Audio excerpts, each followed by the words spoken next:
Hello everyone. Dharmapuri மாவட்டம் எரங்காட்டு கொட்டாய் அப்படிங்கிற பகுதியை சேர்ந்தவர் தான் 47 வயசாகக்கூடிய ஆறுமுகம். இவரோட மனைவியோட பேரு ஜோதி. அவங்களுக்கு இப்போ 42 வயசாகுது.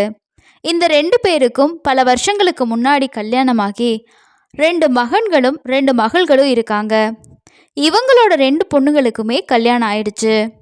இந்த ஆறுமுகம் என்ன வேலை பார்க்குறாரு அப்படின்னா, தருமபுரி டவுன் பகுதியில் இருக்கக்கூடிய ஒரு மெடிக்கல் ஷாப்பில் தான் வேலை பார்த்துட்ருக்காரு. கிட்டத்தட்ட அந்த கடையில் இவர் 17 வருஷமாக வேலை பார்த்துட்ருக்காரு. எப்போவுமே காலையில் ஒரு 10 மணிக்கு இவர் வேலைக்கு கிளம்பி போனார் அப்படின்னா, ஈவினிங் ஒரு 6 மணிக்கு தான் வீட்டுக்கு திரும்பி வருவார். இந்த ஆறுமுகத்துக்கு மது குடிக்கிற பழக்கமோ இல்லை வேற எந்த ஒரு கெட்ட பழக்கமும் கிடையாது. நிறைய ஃப்ரெண்ட்ஸுன்னு சொல்லிக்கிட்டு யாருமே கிடையாது. இதனால் காலையில் கரெக்டாக வேலைக்கு கிளம்பி போனார் அப்படின்னா, வேலை முடிச்சு சரியாக ஈவினிங் ஒரு 6 மணிக்கெல்லாம் வீட்டுக்கு வரக்கூடிய ஒரு நபராக தான் இருந்திருக்காரு. இப்படிப்பட்டவர் தான் ஜனவரி மாதம் 7ஆம் தேதி அன்னைக்கு வழக்கம் போல் காலையில் வேலைக்கு கிளம்பி போகிறாரு. சாயங்காலம் 6 மணிக்கெல்லாம் டானு வீட்டுக்கு வரக்கூடியவர் அன்னைக்கு 6 மணி ஆகியும் வீட்டுக்கு வரலை. 8 மணி 9 மணின்னு சொல்லி ஆகுது. எப்போவுமே ஆண்கள் சில நேரங்களில் தங்களோட ஃப்ரெண்ட்ஸ் கிட்ட பேசிட்டு வருவாங்க, இல்லை வேலை விஷயமாக கூட கொஞ்சம் லேட்டாகி கூட வீட்டுக்கு வரலாம். அந்த மாதிரி தான் அவங்க வீட்லேயும் ஒருவேளை ஏதாவது வேலைனால தான் இன்னைக்கு அவர் வீட்டுக்கு வரலையோன்னு சொல்லிட்டு வெயிட் பண்ணி பார்த்துக்கிட்டே இருக்காங்க. கிட்டத்தட்ட நைட்டு ஒரு 9 மணி ஆகியும் அவர் வீட்டுக்கு வரல. அந்த மாதிரி 9 மணி வரைக்கும் வெயிட் பண்ணி பார்த்த அவரோட வீட்டில் இருக்கக்கூடிய அவரோட மனைவி மகன்கள் எல்லாமே அவர் அப்பவும் வீட்டுக்கு வரல அப்படிங்கிறதுனால சின்னதாக அவரை பற்றி எங்கே போயிட்டாரு அப்படின்னு சொல்லிட்டு தேடுறதுக்காக ஆரம்பிக்கிறாங்க. அப்படியே அவரோட மொபைலுக்கும் ட்ரை பண்ணி பார்க்குறாங்க. அவரோட மொபைல் ஃபோன் சுவிட்ச் ஆஃப்னு சொல்லி வந்திருக்கு. அந்த மருந்து கடைக்கும் ஃபோன் பண்ணி கேட்குறாங்க. அவங்க என்ன சொல்கிறாங்க அப்படின்னா, இல்லை எப்பவும் போல் அவர் வேலை முடிச்சுட்டு 6 மணிக்கெல்லாம் இங்கே மெடிக்கல் ஷாப்லேருந்து கிளம்பி போயிட்டாரு அப்படின்னு சொல்லி தான் அவங்களும் சொல்லியிருக்காங்க. உடனடியாக அந்த ஆறுமுகம் டெய்லி எங்கெல்லாம் போவாரோ, இல்லை அவருக்கு தெரிஞ்ச ஃப்ரெண்ட்ஸு ரிலேட்டிவ்ஸ் அப்படின்னு சொல்லிட்டு அந்த ஊரில் இருக்கக்கூடிய எல்லா பகுதிகளுக்கும் போயிட்டு தேடவும் ஆரம்பிக்கிறாங்க. அப்படி எங்கே தேடியுமே இந்த ஆறுமுகத்தை கண்டுபிடிக்கவே முடியல. சரியாக நைட்டு ஒரு 12 மணி வரைக்கும் சொந்தக்காரங்க ஃப்ரெண்ட்ஸுன்னு சொல்லிட்டு எல்லாருமே இந்த ஆறுமுகத்தை தேடி பார்க்குறாங்க. ஊருக்குள்ளேயாகட்டும், அவர் வேலைக்கு போகிற இடம், இந்த மாதிரி எல்லா இடத்துலையுமே தேடி பார்த்தும் அவரை பற்றின எந்த தகவலுமே கிடைக்கல. ஸோ அதனால விடிகிற வரைக்கும் அவங்களோட ஃபேமிலி மெம்பர்ஸ் வெயிட் பண்ணிக்கிட்டு இருக்காங்க.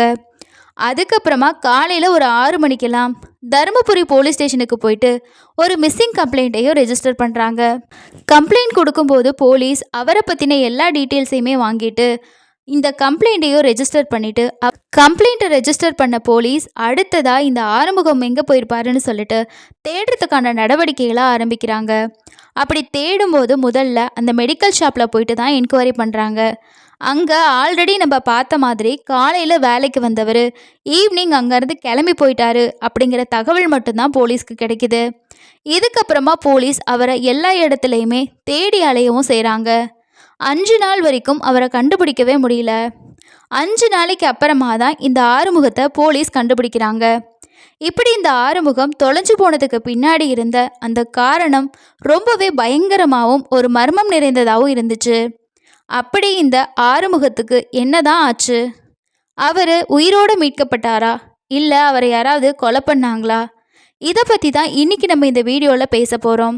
இது வரைக்கும் நீங்கள் இன்னும் நம்ம சேனலை சப்ஸ்கிரைப் பண்ணலை அப்படின்னா மறக்காமல் சப்ஸ்கிரைப் பண்ணிக்கோங்க.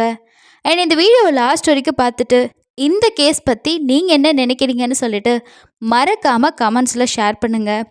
வாங்க க்ரைம் என்னன்னு சொல்லி டீட்டெயிலாக பார்க்கலாம். கம்ப்ளைண்ட் ரெஜிஸ்டர் பண்ணதுக்கப்புறமா போலீஸ் ஒரு 2 நாள் ஆறுமுகத்தை தேடி பார்க்குறாங்க. அதுக்கப்புறமா அவரோட மொபைல் சுவிட்ச் ஆஃப் அப்படின்னு சொல்லி வந்ததுனால கடைசியாக எந்த டவர் லொக்கேஷனில் அவரோட மொபைல் ஆஃப் ஆச்சு அப்படிங்கிற தகவலை போலீஸ் கண்டுபிடிக்கிறாங்க. அதுக்கப்புறமா இந்த ஆறுமுகத்துக்கு யாரெல்லாம் கால் பண்ணி பேசினாங்க, அவரோட ஃபோனு ஆஃப் ஆகிறதுக்கு முன்னாடி அவர் யார்கிட்ட எல்லாம் பேசினாரு, இந்த மாதிரி அந்த கால் ஹிஸ்ட்ரி தொடர்பான டீட்டெயில்ஸையும் போலீஸ் கலெக்ட் பண்ணுறாங்க. அது மூலமாக யார் அவளை கொலை பண்ணாங்க, இல்லை யாராவது அவரை கடத்திட்டு போயிட்டாங்களா அப்படின்னு சொல்லிட்டு செக் பண்ணி பார்க்குறதுக்காக தான் இந்த மாதிரி டெக்னிக்கலாக ட்ரை பண்ணியிருக்காங்க. ஏன் அப்படின்னா ஆறுமுகம் பற்றி வேறு எந்த ஒரு தகவலுமே போலீஸ்க்கு கிடைக்கல. ஒருவேளை இந்த கால் ஹிஸ்ட்ரியோ இல்லை கடைசியாக அவரோட மொபைல் லொக்கேஷனை வச்சு கண்டுபிடிக்கிறதுக்கு ஈஸியாக இருக்கும்னு சொல்லிட்டு தான் இந்த மெத்தடில் போலீஸ் ட்ரை பண்ணுறாங்க. அப்படி ஃபஸ்ட்டு போலீஸ் அந்த கால் ஹிஸ்ட்ரி எடுத்து செக் பண்ணி பார்க்கும்போது புதுசாக எந்த நம்பர்லேருந்தும் அவருக்கு கால் வரல. அப்படி அந்த கால் லிஸ்ட்டை செக் பண்ணி பார்த்தப்போ அதில் புதுசாக யாரும் கால் பண்ணியிருக்க மாதிரி எந்த ஒரு டீட்டெயில்ஸும் போலீஸ்க்கு கிடைக்கல. அவர் ரெகுலராக அவளோட ஃபேமிலி மெம்பர்ஸ், அதே மாதிரி அவர் வேலை செய்யக்கூடிய இடம்னு சொல்லிட்டு எல்லாமே தெளிவாகவே இருந்திருக்கு. இதனால போலீஸ்க்கு அது மூலமாக எந்த ஒரு க்ளூவுமே கிடைக்கல. இதுலேயும் போலீஸ்க்கு எந்த ஒரு க்ளூவும் கிடைக்கல. அப்படிங்கிறதுனால இந்த கேஸோட இன்கொயரி அப்படியே ஸ்லோ டவுன் ஆகவும் ஆரம்பிக்குது. இந்த டைமில் தான் போலீஸ்க்கு இன்னொரு டவுட்டும் வர ஆரம்பிக்குது. அதாவது ஃபஸ்ட்டு இந்த ஆறுமுகம் காணோன்னு சொல்லிட்டு அவரோட மனைவி தான் கம்ப்ளைண்ட் கொடுத்தாங்க. ஆனால் இத்தனை நாள் ஆகியும் நம்ம இவ்வளோ விசாரிச்சிட்ருக்கோம், அவங்க அவரை கண்டுபிடிச்சிங்களா இல்லையா, அவருக்கு என்னாச்சுன்னு சொல்லிட்டு இந்த கேஸை பற்றி எந்த ஒரு அப்டேட்டுமே அவங்க தெரிஞ்சுக்க வரவே இல்லை. அது மட்டும் இல்லாமல் அன்னைக்கு போலீஸ் ஸ்டேஷனுக்கு வந்ததோடு சரி, அதுக்கப்புறம் அவங்க இந்த பக்கமே வரலையே. அப்போது இவங்க தான் ஏதாவது பண்ணியிருப்பாங்களோ அப்படிங்கிற மாதிரியும் போலீஸ்க்கு சந்தேகம் வர ஆரம்பிக்குது. அது கூடவே இந்த ஆறுமுகத்தோட 2 பசங்க மட்டும்தான் அடிக்கடி போலீஸ் ஸ்டேஷனுக்கு வந்து எங்கள் அப்பாவை பற்றி ஏதாவது தகவல் கிடச்சிருக்கா அப்படின்னு சொல்லிட்டு கேட்டுக்கிட்டே இருந்திருக்காங்க. ஸோ இதனால தான் போலீஸ்க்கு ஆறுமுகத்தோட ஒய்ஃபான ஜோதி மேலே சந்தேகம் வர ஆரம்பிச்சிருக்கு. வெளியில் என்னதான் விசாரித்தாலும் இந்த வழக்கில் அடுத்ததாக எந்த இம்ப்ரூவ்மெண்ட்டுமே வர்றதுக்கு வாய்ப்பில்லைன்னு சொல்லி நினச்ச போலீஸ் இந்த ஆறுமுகத்தோட ஃபேமிலிக்கிட்ட என்கொயரி பண்ண ஆரம்பிக்கிறாங்க. உங்களுக்கு யார் மேலேயாவது சந்தேகம் இருக்கா, ஆறுமுகத்துக்கு யார் கூடயாவது பகை சண்டை இந்த மாதிரி ஏதாவது இருக்கா அப்படின்னு சொல்லிட்டு அவங்க பசங்க கிட்ட அவங்க ஒய்ஃப் கிட்ட விசாரிக்கிறாங்க. அப்போ அவங்க என்ன சொல்கிறாங்க அப்படின்னா, எங்கள் அப்பாவுக்கு யார்கிட்டையும் இந்த மாதிரி முன்விரோதமோ இல்லை பகையோ இல்லை சண்டை இந்த மாதிரி எதுவுமே கிடையாது. எந்த விஷயமா இருந்தாலும் எங்கள் அப்பா விட்டு கொடுத்து போகக்கூடிய ரொம்பவே சாஃப்டான ஒரு கேரக்டரான ஒரு பர்சனை தான் இருந்தார் அப்படின்னு சொல்லிட்டு அவங்க பசங்களும் சொல்லியிருக்காங்க. இதுலேருந்து என்ன தெரிய வருது அப்படின்னா, இந்த ஆறுமுகம் அப்படிங்கிறவர் தான் உண்டு தன்னோட வேலை உண்டுன்னு இருக்கக்கூடிய ஒரு நபர்னு சொல்லி தான் தெரிய வருது. இதுவே இந்த ஆறுமுகத்தோட ஒய்ஃபான ஜோதிக்கிட்ட போலீஸ் இன்கொயரி பண்ணும்போது அவங்க என்ன சொல்கிறாங்க அப்படின்னா, இந்த ஆறுமுகம் வெளியில் இருக்கவங்க பார்க்குறதுக்கு தான் அப்படி இருப்பார், ஆனால் குடும்ப வாழ்க்கையில் ரொம்ப ரொம்ப மோசமான ஒரு கேவலமான பிறவின்னு சொல்லியிருக்காங்க. என்கிட்ட தான் அவரோட வீரத்தை எல்லாமே காட்டுவார், என்னை போட்டு தான் அடித்து டார்ச்சர் பண்ணுவார். அவர் சமீப காலத்தில் என்ன பண்ணாருன்னா, உன் கூட எனக்கு வாழ பிடிக்கல, நீ அழகா இல்லை, உன் தலைமுடியெல்லாம் நரைச்சி போச்சு, அதனால் எனக்கு உங்ககிட்ட வாழ்கிறதுக்கே விருப்பம் இல்லைன்னு சொல்லிட்டு என்னை பயங்கரமாக திட்டி காயப்படுத்தினாரு. கடைசியாக என்ன சொன்னாருன்னா, நான் உன்னை விட்டு ஓடி போக போகிறேன் அப்படின்னு சொல்லிட்டு சொன்னார்.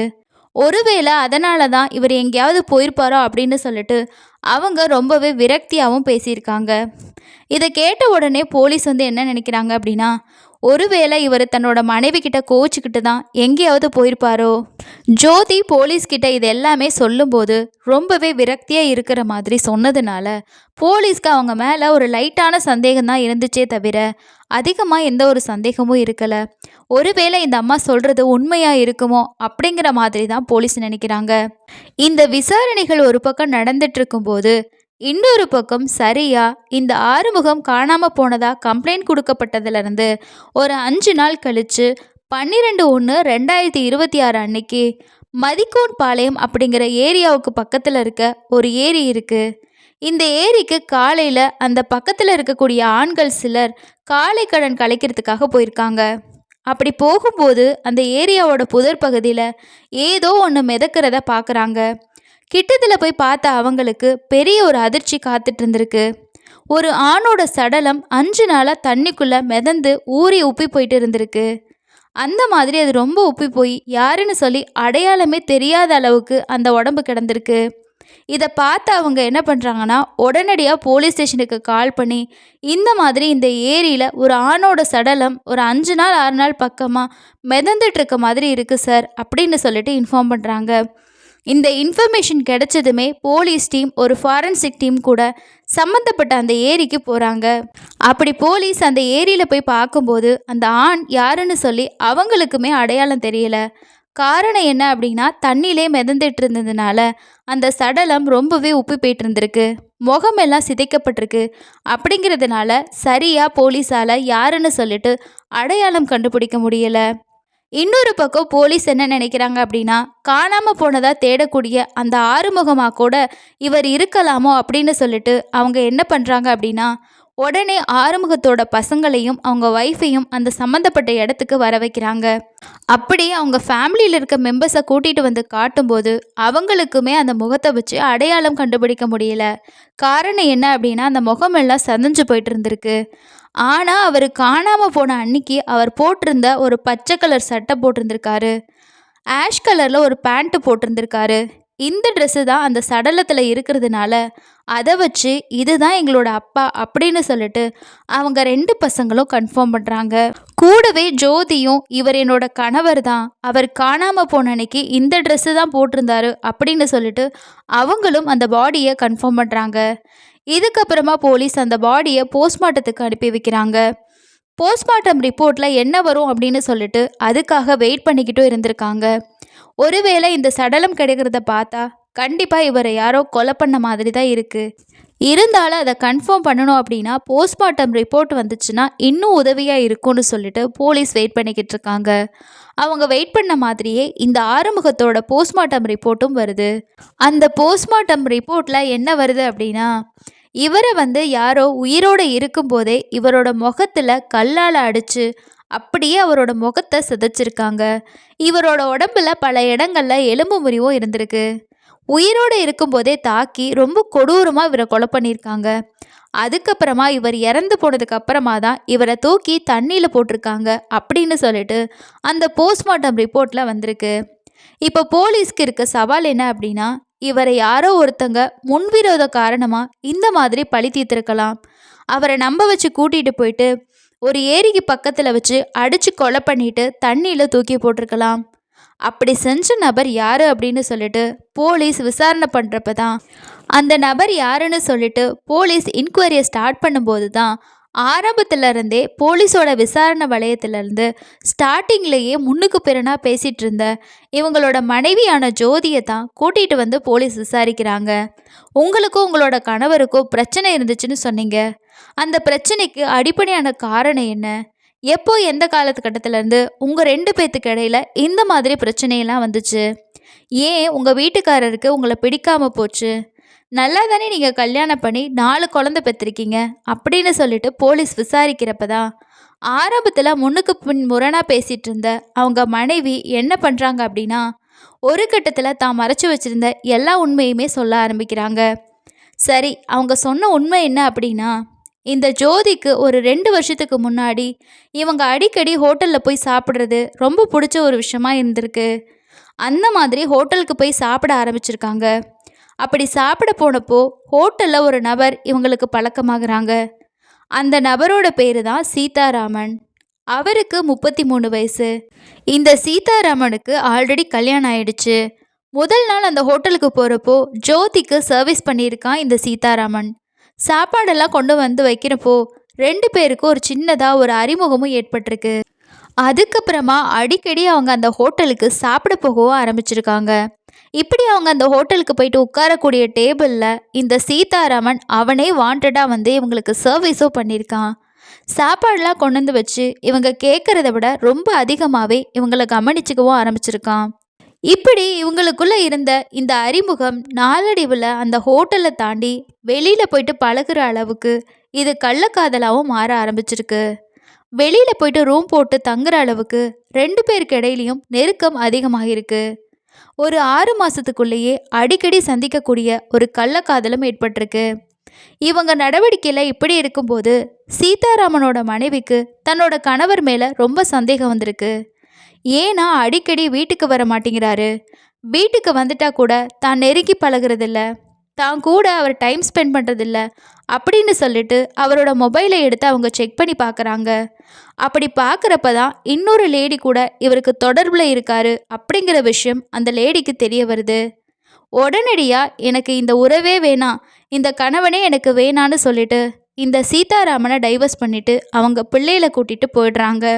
இப்படி சீதாராமனோட ஒய்ஃபு அவரை டிவோர்ஸ் பண்ணிட்டு போனதுக்கப்புறமா இந்த ஜோதிக்கும் சீதாராமனுக்குமா இடையில இருக்கக்கூடிய உறவு இன்னுமுமே நெருக்கமாகுது.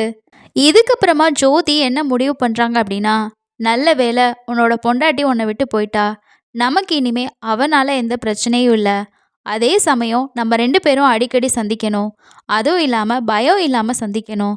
வெளியில எல்லாம் இந்த மாதிரி யாருக்கும் தெரியாம பயந்து பயந்து மீட் பண்ண முடியாது. நம்ம வீட்லயே நம்ம சந்திக்கிற மாதிரி ஒரு விஷயத்த நம்ம செய்யணும் அப்படின்னு சொல்லிட்டு, அவங்க கணவரான ஆறுமுகத்துக்கிட்ட போயிட்டு, நம்ம பொண்ணு சந்தியாவுக்கு கல்யாண வயசாயிருச்சு. நம்மக்கிட்ட அவளை கல்யாணம் பண்ணி கொடுக்குற அளவுக்கு பெரிய அளவுல வசதி இல்ல. நிறைய செலவு செஞ்சு அவளுக்கு கல்யாணம் பண்ணி வைக்கணும். அந்த மாதிரி நம்ம கஷ்டப்பட்டு அவளுக்கு ஒரு கல்யாணம் பண்ணி கொடுக்க முடியாது அப்படிங்கிறதுக்காக நான் ஒரு மாற்று ஏற்பாடு செஞ்சுருக்கேன். எனக்கு தெரிஞ்ச ஒரு நண்பரோட பையன் ஒருத்தன் இருக்கான். அவனோட பேர் சீதாராமன்.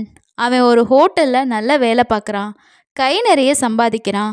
எந்த ஒரு கெட்ட பழக்க வழக்கமும் கிடையாது. அவனுக்கு நம்ம பொண்ணை கல்யாணம் பண்ணி கொடுத்துட்டோம் அப்படின்னா அந்த பையன் நம்ம பொண்ணை நல்லபடியாக வச்சு காப்பாற்றுவான் அப்படின்னு சொல்லியிருக்காங்க. இதை கேட்ட ஆறுமுகம் ஆரம்பத்தில் அதெல்லாம் எப்படி சரியாக வரும், யோசிச்சு பொறுமையாக பண்ணலாம், இப்போ என்ன அவசரம் அப்படின்னு சொல்லி தான் சொல்லியிருக்காரு. ஆனால் தொடர்ந்து இந்த ஜோதி ஆறுமுகத்துக்கிட்ட, இல்லை இந்த வரன் சரியாக வரும், அதனால ஒன்றும் பிரச்சனை இல்லை, இதை விட ஒரு நல்ல பையனை நம்ம பொண்ணுக்கு தேட முடியாது, இந்த மாதிரி அவர்கிட்ட சொல்லி சொல்லியே அவரை இந்த கல்யாணத்துக்கு சம்மதிக்க வச்சுருக்காங்க. இன்னொரு பக்கம் இந்த சீதாராமனுக்கு தன்னோட மூத்த பொண்ணை கல்யாணமும் பண்ணி வைக்கிறாங்க. இந்த கல்யாணத்தோட அடிப்படையான நோக்கம் என்ன அப்படின்னா, தன்னோட மகளையே கல்யாணம் பண்ணி வச்சு தன்னோட வீட்டுக்கு பக்கத்திலேயே ஒரு வாடகை வீடை எடுத்து இந்த சீதாராமனை பக்கத்து வீட்டில் குடி வச்சுட்டா எப்போ வேணும்னாலும் நினச்ச நேரத்தில் சந்திக்கலாம், அவன் கூட போயிட்டு சந்தோஷமாக இருக்கலாம் அப்படிங்கிறது தான் இவங்களோட ஒரே ஒரு மோட்டிவாக இருந்திருக்கு. ஏன்னா மற்றவங்க யாருக்கும் சந்தேகமும் வராது. அதே மாதிரி நம்மளோட இந்த கள்ளக்காதலையும் நம்ம கண்டினியூ பண்ணலாம் அப்படின்னு நினச்சிருக்காங்க.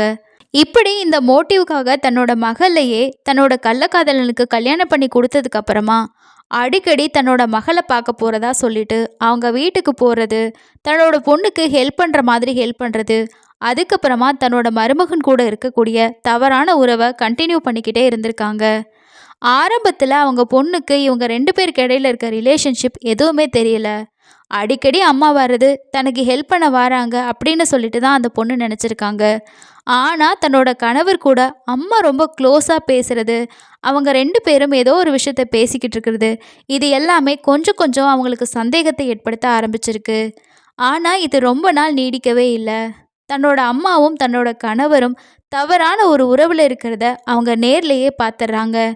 இதை பார்த்ததுக்கப்புறமா தன்னோட வாழ்க்கையே வெறுத்து போயிட்டு இந்த விஷயத்த யார்கிட்டயும் சொல்ல முடியாமையும், இதுக்கப்புறம் இப்பேற்பட்ட வாழ்க்கை எனக்கு வேணாம், என்னோட கணவரும் வேணாம், என்னோட அம்மாவும் வேணாம், இதுக்கப்புறமா அவர் கூட நான் சேர்ந்து வாழ மாட்டேன் அப்படின்னு சொல்லிட்டு ஒரு நாள் அவங்க என்ன பண்ணுறாங்க அப்படின்னா, தர்மபுரியிலேருந்து ஒசூருக்கு கிளம்பி போயிடுறாங்க. அங்கே போயிட்டு ஒரு கம்பெனியில் வேலை செய்கிறதுக்காக ஒரு மேன்ஷனில் தங்கி வேலையும் பார்த்துட்ருக்காங்க. இதை பார்த்த ஆறுமுகம் ஆரம்பத்தில் தன்னோட மகள்கிட்ட எதனால் நீ அங்கே வேலைக்கு போயிட்ட அப்படிங்கிற மாதிரி கேட்டிருக்காரு. அதுக்கு அவங்க பொண்ணு, இல்லைப்பா வர்ற வருமானம் எங்களுக்கு பத்தலை, அதனால நான் கொஞ்ச நாள் இங்கேருந்து வேலை பார்க்கலான்னு சொல்லிட்டு தான் வந்துட்டேன் அப்படின்னு சொல்லியிருக்காங்க. ஆறுமுகமும் இதை ஒரு பெரிய விஷயமாவே எடுத்துக்கல. ஆனால் இன்னொரு பக்கம் இந்த ஜோதியால் அடிக்கடி தன்னோட மகளை பார்க்க போகிறேன்னு சொல்லிட்டு மருமகனை சந்திக்கிறதுக்கு அவங்க வீட்டுக்கு போக முடியலை. திரும்பவும் 2 பேரும் பிரிவால் கஷ்டப்பட ஆரம்பிக்கிறாங்க. ஜோதியோட பொண்ணு ஒசூருக்கு போன விஷயம் ஜோதிக்கும் ஜோதியோட மருமகனுக்கும் தெரியாது. இதனால இவங்க 2 பேரும் என்ன யோசிக்கிறாங்க அப்படின்னா, தன்னோட பொண்ணு இந்த வீட்டுக்கு வந்தாதான் நம்ம 2 பேரும் பழைய மாதிரி சந்தோஷமாக இருக்க முடியும், அதனால அவள் எங்கே போயிட்டான்னு சொல்லிட்டு நம்ம கண்டிப்பாக தேடி கண்டுபிடிக்கணும் அப்படின்னு சொல்லிட்டு அவங்க 1 மாதமாக இந்த பொண்ணை தேட ஆரம்பிக்கிறாங்க. கடைசியாக அந்த பொண்ணு ஒசூரில் தான் இருக்குது அப்படின்ற விஷயம் இவங்க 2 பேத்துக்கு தெரிய வந்து மருமகனும் மாமியாரும் சேர்ந்து போயிட்டு ஒசூரில் அந்த மேன்ஷனில் இருந்த அந்த பொண்ணை அடித்து அங்கேருந்து வீட்டுக்கு இழுத்துட்டு வந்திருக்காங்க. நீ வாழ்றியோ வாழலையோ, நீ இந்த வீட்டில் இருக்கணும், அப்போ தான் நாங்கள் 2 பேரும் சந்தோஷமாக வாழ முடியும், நீ ஒப்புக்காவது அவனோட பொண்டாட்டியாக அந்த வீட்டில் இரு அப்படின்னு சொல்லிட்டு அந்த பொண்ணுக்கு கொலை மிரட்டல் விடுத்து தன்னோட மகளை அங்கேருந்து இழுத்துட்டு வந்திருக்காங்க.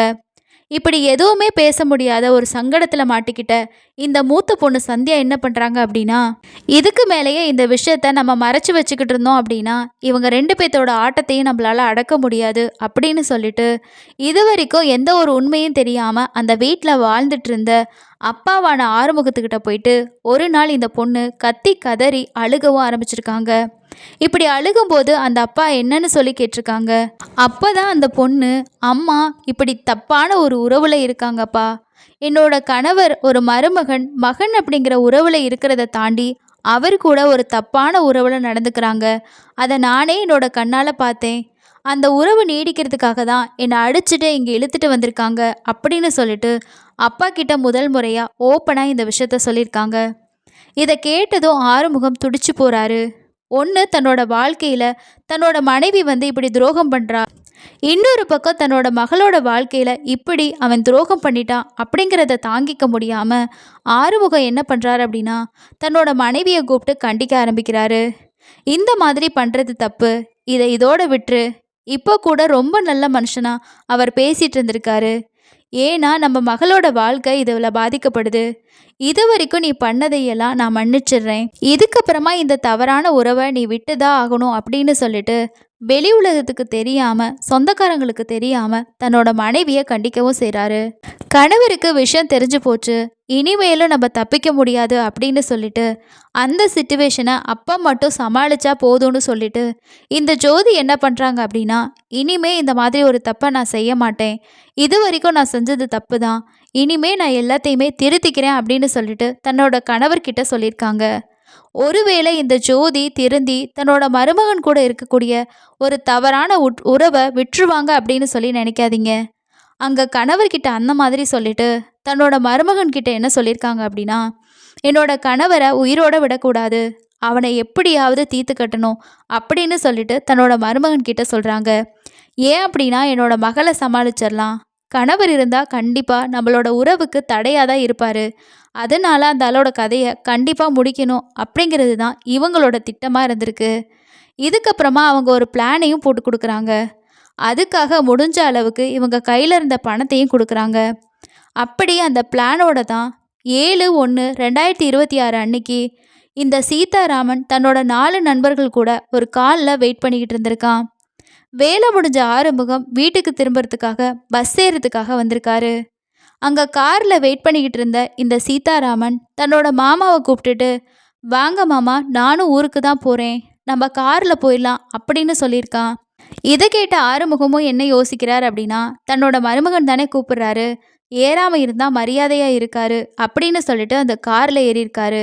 அங்கேருந்து கிளம்புன கார் நேராக மதிக்கோன் பாளையம் ஏரி பகுதிக்கு போயிருக்கு. அங்கே போன உடனேயே வண்டியிலேருந்து இந்த ஆறுமுகத்தை, மாமா உங்ககிட்ட கொஞ்சம் பேசணும் அப்படின்னு சொல்லிட்டு இந்த சீதாராமன் இறக்கி விட்டுருக்கான். இறங்கின அந்த இடத்துல தயாராக இருந்த மற்ற எல்லாருமே கல்லை எடுத்துட்டு வந்து அவரோட பின்தலையில் அடிச்சிருக்காங்க. அந்த 4 பேரும் சட்டு சட்டுன்னு அவரோட முகத்துலையும் உடம்புலையும் கல்லால் அடித்து கொஞ்சம் மயங்கி அவர் கீழே விழுகிறாரு. அப்போது ஒரு பெரிய கல்லால் அவரோட முகத்தில் அப்படியே செதைச்சு அவரோட உடம்பை தூக்கி அந்த ஏரிக்குள்ளே போட்டுட்டு அங்கேருந்து எல்லாருமே தப்பிச்சு போயிருக்காங்க. இதுக்கப்புறமா தன்னோட மாமனாரோட கதையை முடித்த விஷயத்த தன்னோட மாமியாருக்கு இந்த சீதாராமன் ஃபோன் பண்ணியே சொல்லியிருக்கான். இதுதான் நடந்தது அப்படின்னு சொல்லிட்டு ஜோதி போலீஸ்கிட்ட எல்லாமே சொல்கிறாங்க. இதுக்கப்புறமா போலீஸ் என்ன பண்ணுறாங்கன்னா, அந்த சீதாராமன் அவன் கூட இருந்த அவனோட 4 நண்பர்கள் இந்த ஜோதின்னு சொல்லிட்டு 6 பேரையும் அரெஸ்ட் பண்ணி கோர்ட்டில் ஆஜர் பண்ணி சிறையிலையும் அடைக்கிறாங்க. இந்த கேஸ் இப்போ சமீபத்தில் நடந்தது அப்படிங்கிறதுனால இதோட விசாரணைகள் நடந்துட்டுருக்கு. இதுதான் தருமபுரி மாவட்டத்தில் நடந்த சொந்த பொண்ணோட வாழ்க்கை அப்படின்னு கூட யோசிக்காம தன்னோட இந்த தவறான உறவு தான் முக்கியம், தவறான உறவுக்கு யார் பலிகேடா ஆனால் எனக்கு என்ன, நான் சந்தோஷமாக இருந்தால் போதும் அப்படின்னு நினச்ச ஒரு அம்மாவால் இன்னைக்கு ஒரு பொண்ணோட வாழ்க்கையை சீரழிஞ்சு ஒரு நல்ல அப்பா தன்னோட உயிரையே இழந்திருக்காரு. இது போன்ற தவறான உறவுகள் எல்லாமே ஆரம்பத்தில் சந்தோஷத்தை தான் கொடுக்கும். இது ஒரு காட்டு தீ மாதிரி. இதில் யாருமே அவங்களோட உறவுகளையும் உறவுகளுக்கான முன்னுரிமையை யோசிக்கிறதில்ல. ஒரு அம்மா மருமகன், ஒரு மாமியார் மருமகனுக்கு கொடுக்க வேண்டிய உறவுக்கான முக்கியத்துவத்தையும் யோசிக்கிறதில்ல. ஆரம்பத்தில் இது எல்லாம் நல்லதாக தான் போகும். ஆனால் இந்த மாதிரியான எண்ணத்துக்குள்ளே போகிறவங்க எல்லாமே சீக்கிரமாக அதில் இருந்து வெளியில் தப்பிக்கவே முடியாது. அப்படி வெளியில் வர்றது ரொம்பவே கஷ்டம். அவங்க வெளியில் வரணும்னு நினச்சாலும் அது ஏதாவது இது மாதிரியான ஒரு க்ரைமில் தான் போயிட்டு முடியும்.